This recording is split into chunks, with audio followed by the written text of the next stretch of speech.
Hello दोस्तों, कैसे हो आप? उम्मीद करते हैं आप सब बढ़िया ही होंगे। तो दोस्तों, आज हम जा रहे हैं आरपीएच सोसाइटी की जो वार्षिक सभा होती है हर साल, एनुअल। तो आज हो रही है, आज क्या तारीख है? 27 सितंबर। तो ये हो रही है प्यारे लाल भवन आईटीओ। तो हमारे ऑफिस के बैक साइड पे ही है। तो नीरज और मैं वहाँ जा रहे हैं और वहाँ जाके देखते हैं आज कौन कौन आया हुआ है और सोसाइटी जो है वो क्या नए वादे या जो भी कर रही है। तो देखते थोड़ा जाके और आपको भी दिखाते हैं। तो मिलते हैं वहीं पर।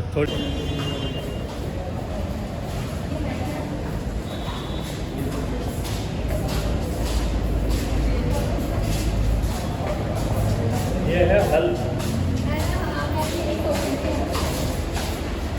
पहले अभी चला के मतलब नहीं, मैंने खरीद के आया हमारे गाँव में तो अभी भी मिल जाता है।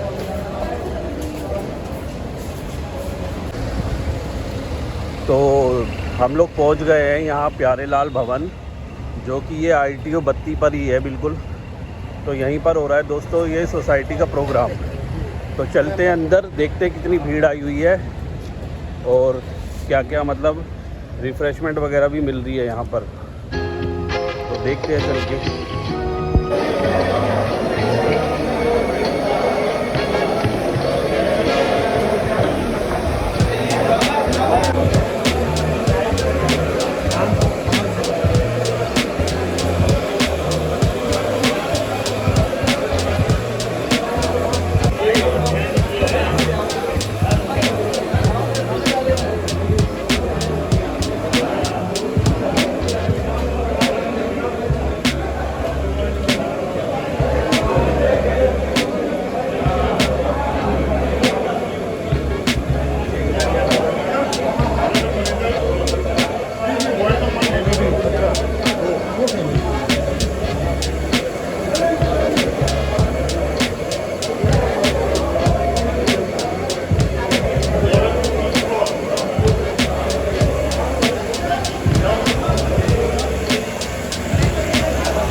राम राम सर, राम राम।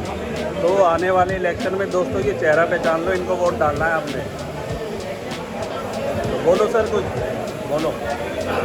मैं थोड़ा राकेश कुमार वाइस प्रेसिडेंट के लिए खड़ा हूँ। मेरा बैलेट नंबर है 4। आप लोग आएँ और हमारी पूरी टीम को सपोर्ट करें। तो 4 अक्टूबर को भूलना नहीं कोई भी। तो सर को, रोहतास को, ब्रह्म प्रकाश जी को, बाकी मुझे नाम याद नहीं है, आप देख लेना इनके पैनल में। बाकी हमारे 4 मेंबर जो हैं वो निर्विरोध चुने गए हैं। एग्जीक्यूटिव बॉडी के मेंबर जो हैं वो 4 निर्विरोध चुन चुके हैं। अभी हमारे पैनल पे हैं राकेश कुमार है जो प्रधान के लिए हैं और वाइस प्रेसिडेंट के लिए है मेरा नाम राकेश कुमार और वाइस प्रेसिडेंट दूसरे हैं रोहतास कुमार और सचिव के लिए ब्रह्म प्रकाश जी। ठीक है सर, हम लोगों को सपोर्ट कीजिए। तो डीटीएल से सबसे अपील है वोट डालना। पैनल में कोई होए नो, मनोज कुमार की एंट्री जरूर होगी किसी पैनल में। स्टेज लगाने आ गया मनोज कुमार गुप्ता। तो ये देखो दोस्तों, कमल है। बीजेपी का चुनाव चल रहा है। तो किसको वोट डालने वाला है? ब्रह्म प्रकाश एंड टीम पैनल, ठीक है।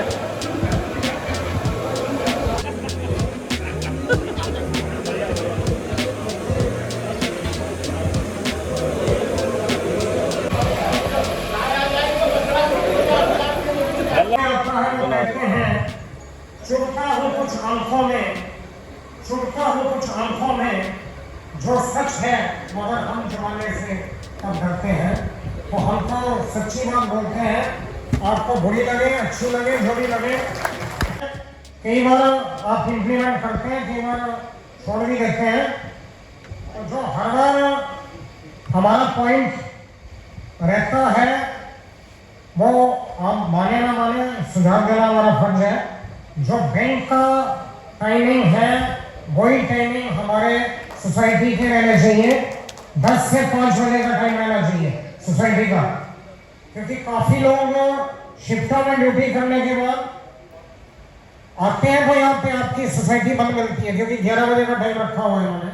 तो मेरा ये सुझाव है, बाकी ये हर बार उसके ऊपर लिपापोती करते हैं, वो इनकी इच्छा है। दूसरा कड़वी बात,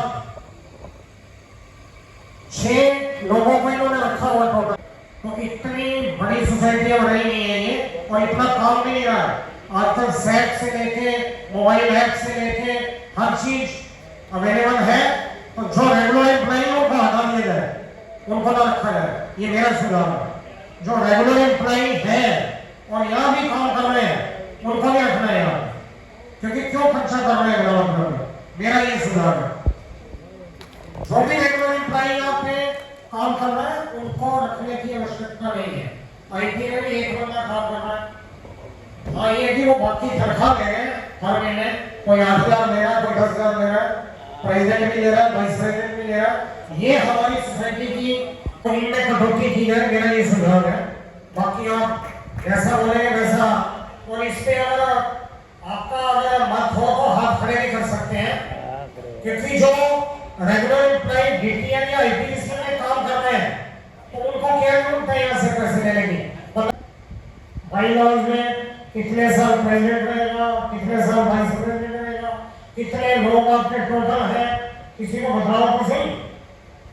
और इतनी ईगो प्रॉब्लम है जो हमारे कुछ पता नहीं पड़ी है, कुछ सारे नहीं, वो सोचते हैं हम तो अरे भैया नेहरू चला लिया देश चल रहा है, अटल बिहारी वाजपेयी चला लिया देश चल रहा है, इंदिरा गांधी चलेगी देश चल रहा है, मोदी चला जाएगा देश चलता रहेगा। इसलिए इतनी ईगो मत रखो, हर बंदे को प्यार से हर चीज समझाओ, ये मेरा सुझाव है। जो आने वाली जो भी कार्यकारिणी होगी उनसे मेरा कड़ा निवेदन है, क्योंकि सारे हमें जानते हैं अच्छी तरह, चाहे वो प्रेसिडेंट के तीनों चारों कैंडिडेट हो, तीनों जानते हैं, चारों जानते हैं, राजेंद्र जी भी जानते हैं, पुनीर जी भी जानते हैं, राकेश जी भी जानते हैं, सारे जानते हैं। तो सभी अपना व्यवहार एक दूसरे की मदद करें, परिवार में भी, सोसाइटी में भी, यूनियन में भी, सब जगह, वर्क प्लेस में भी, क्योंकि पेंशन ट्रस्ट के भी काफी लोग बैठे हैं, तो इनके पास वृद्ध लोग भी आते हैं, उनका ये सहयोग भी करते हैं। कुछ लोगों का व्यवहार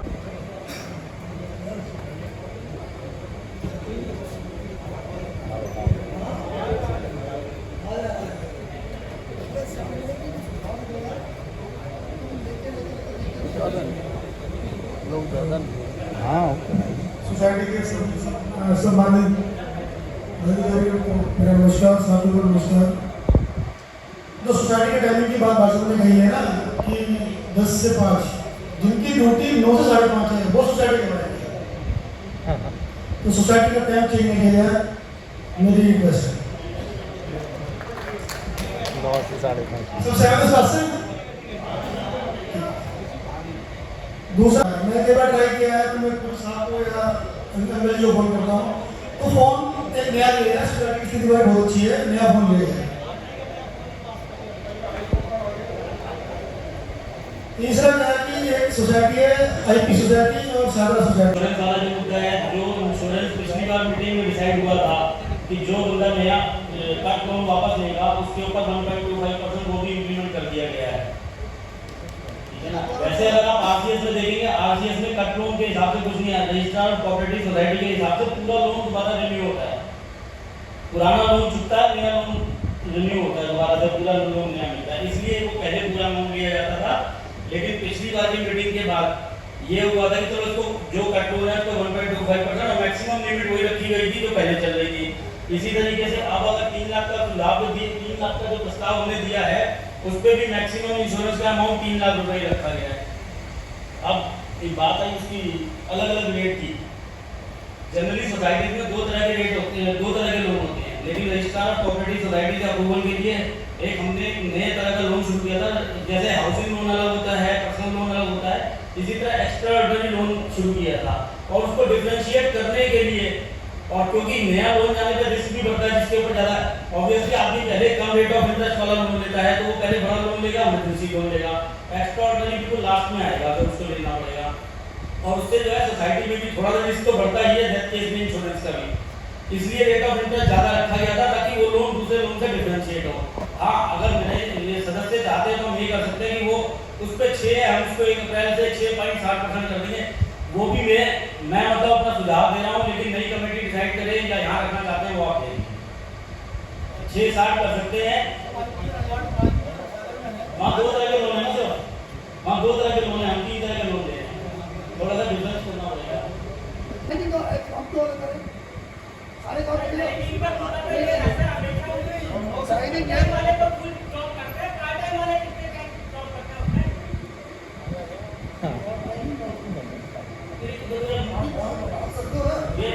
आप लोग बताइए क्या रखना चाहते हैं? 10 से टाइमिंग कैसे जाओ कि वैसे अभी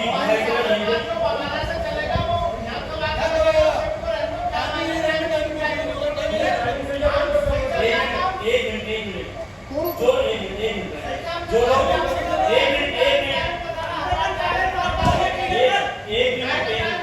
जो लोग ये चाहते हैं कि टाइमिंग 10 से 5 हो वो अपने हाथ खड़े कर दें।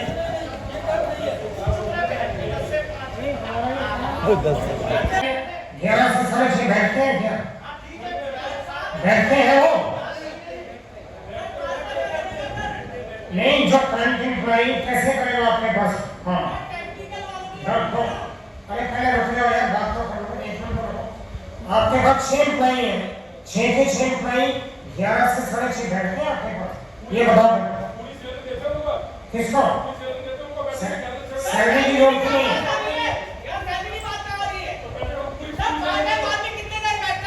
सब पैसे नहीं क्यों है?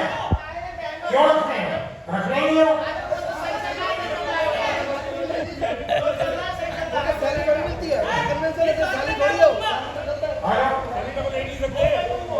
हमारा ये कहना है जो भी ट्रेनिंग है ठीक है, इतने कैश में मत आओ, आराम से। और दूसरा ये है कि अगर 6 एम्प्लॉई है तो उनको फिर पूरा टाइम भी लेना पड़ेगा ना। अगर आधी सैलरी ले रहे हैं तो आधा टाइम लो। पिछले साल तो फिटिंग बहुत अच्छी थी।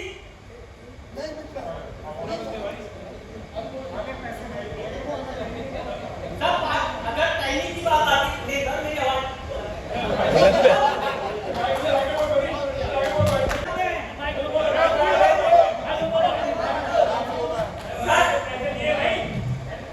फुल टाइम वाले एम्प्लॉइज अपनी पूरा डेवोटेड करते हैं मॉर्निंग के 10 बजे से लेकर शाम के 6:30 बजे तक, और उनके आभारी होना चाहिए आपको जो इतने पैसे की उम्र में आकर के वो जो कीमती वक्त अपने परिवार को देना चाहिए वो आपके लिए निकालते हैं। किस लिए आते हैं? और 5 टाइम वाले सरकारी 8 घंटे में अपनी नौकरी करते चले जाते हैं।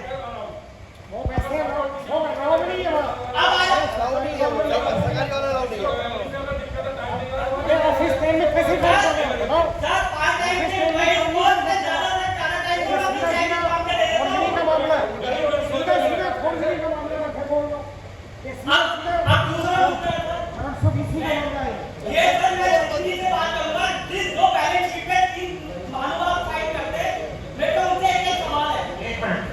जो ऑफिस टाइम में सोसाइटी का काम कर रहे हैं वो फौजी 420 का मामला है, FIR लॉज होगी, ध्यान रखना।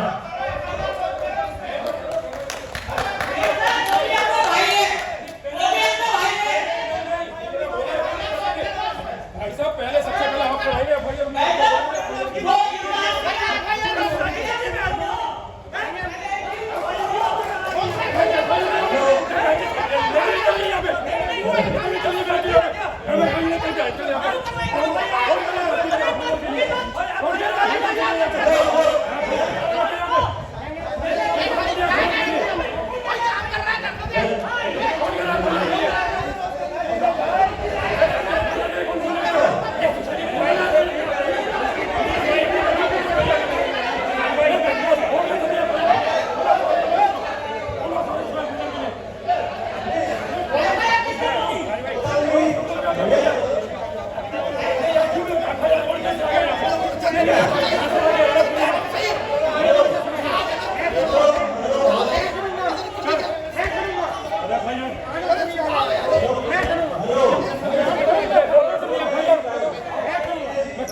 दोस्तों तीखी नोकझोंक हो गई है यहाँ पर, काफ़ी तीखी नोकझोंक, बात लड़ाई पे आ रही है।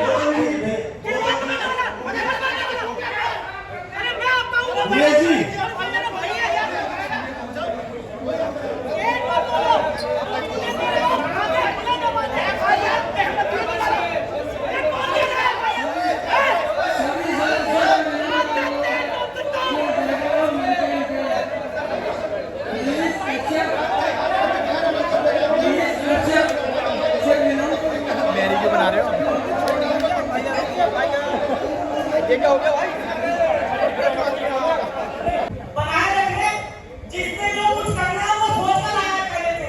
वो लोग पिछले 3 सालों से ऐसा होता है। देखो जी, झगड़ा करने की कोई जरूरत नहीं है। जो भी किसी को थोड़ा सा सुझाव है, कोई किसी को ऊपर दोस्ती को किसी थोड़ा सा सुझाव है, सुझाव देने का लायक सबको है। और झगड़ा सुझाव देने का लायक सबको है। एक मिनट, सुझाव देने का लायक सबको है। झगड़ने की कोई वो नहीं है, सारे लोग अपने हैं। कोई दूसरा बाहर का नहीं, सब अपने, कोई झगड़ने की जरूरत नहीं है। ठीक है ना? बस शांति रखो। देखो अब देखो ना, अब आप मेरे क्वेश्चन एक मिनट, अब आप सुनो। हमने अपनी बैलेंस शीट अपनी जो किताब भेजी है, उसके अंदर हमने कहा है कि किसी को भी कोई क्वेश्चन हो तो हमें पहले से उसका नहीं जवाब आ सके। अब ये कहते हैं कि हम अगर पहले क्वेश्चन देते तो आप क्वेश्चन नहीं बता रहे। अब हम पेपर में ये लेके आए, चले प्रॉफिट का 25% ट्रांसफर करना है। जैसे ये अपना 50,000 रुपये मुझे हर साल एजुकेशन फंड में देने हैं कोऑपरेटिव के, और इतना कोऑपरेटिव कोई सोसाइटी का प्रोविजन है। उस रिजर्व फंड में आप इंटरेस्ट लेते हैं क्या सोसाइटी के? तो लोन में घूमना, तो किसी हाथ में लोन है, वो लोन में घूमा हुआ है। सर सर ने बताया कि उसका इंटरेस्ट आता है। सर मैंने 7 साल का बनाया रिजर्व फंड का, हालांकि मेरे पास पिछले 20 साल का है, 18 साल का मेंबर हूं। साल 2017 से 18 के बीच में 21,57,429 का नेट प्रॉफिट था, जिसमें 25% का रिजर्व फंड लगा करके पर मेंबर का उस टाइम पीरियड पे जो पीरियड पीछे शुरू किया जाता है पिछले 5 सालों का, उस पीरियड के हिसाब से 3475 मेंबर एक्टिव थे उस टाइम, जिसमें पर मेंबर का 871 रुपए पहले 2017-18 में 11% था, उसके बाद कंटिन्यूएशन में 12% हुआ है। 12% का डिविडेंड आप देते हैं, पर कन्वेंशन रूप में 2017 में आपने 6,73,000 रुपए खर्च करे, और जो बढ़ते हुए 23-24 में 9 लाख रुपए हुआ है, जो पिछले साल 9,26,500 था। मैं ये नहीं पूछ रहा कि उस कन्वेंशन को आप कहाँ एक्सपेंडिचर में डालते हैं, किस तरीके से मैनिपुलेट करते हैं, उसमें किसकी सैलरी भी आती है, क्या जाती है, क्या सोसाइटी रेंट के रूप में डीवीडी को या डेजू को जिसकी फरमाइश है उसको रेंट के रूप में कोई पैसा देती है क्या? नहीं देती। इलेक्ट्रिसिटी के रूप में 1 रुपया जाता है, 1 रुपया। सर 1 रुपया जाता है, मतलब साल का 12 रुपए। अगर एम्प्लॉयर की तरफ से आपसे 12 रुपए के हिसाब से इलेक्ट्रिसिटी के हिसाब से एक प्लांट के रूप में पूछकर आया हूँ, उसका 15,000 रुपए राजा ट्री फैक्ट्री के पास आप जाके पूछ सकते हो, उसका 15,000 रुपए किराया और 5,000 रुपए बिजली का बिल का है। तो इतनी बड़ी सोसाइटी का इतने वीआईपी इलाके में कितने लाख का किराया होना चाहिए?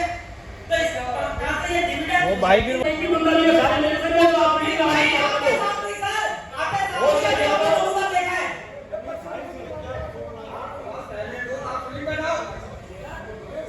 सर मैं तो इसलिए एकदम से क्वेश्चन पूछा था, आप कितने सारी मैनेजरिंग कमेटी में रहे और आपने क्या काम किया, वो तो बताया कभी, वो पता नहीं बताते।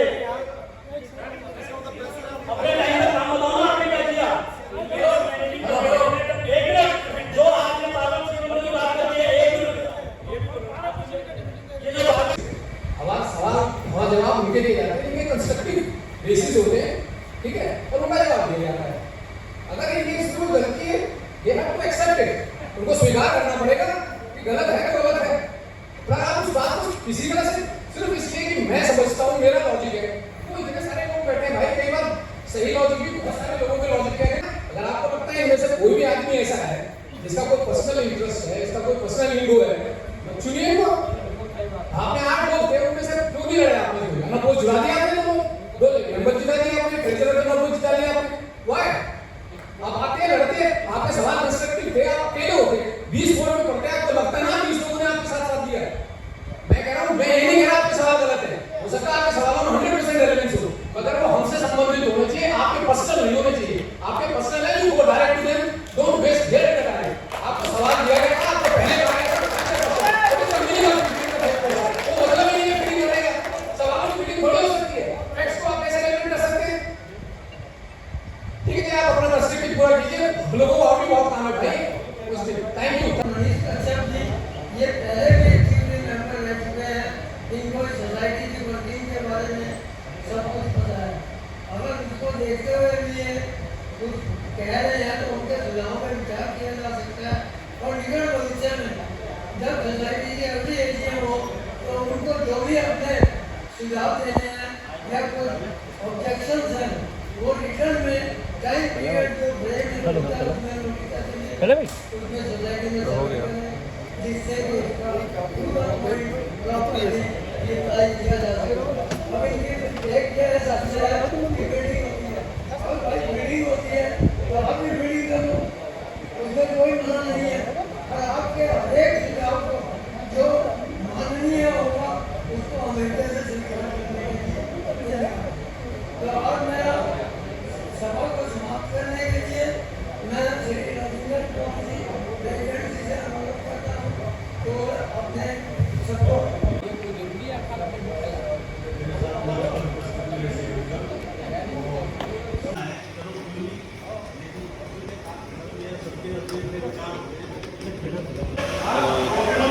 दोस्तों हो गई है हमारी वार्षिक सभा खत्म।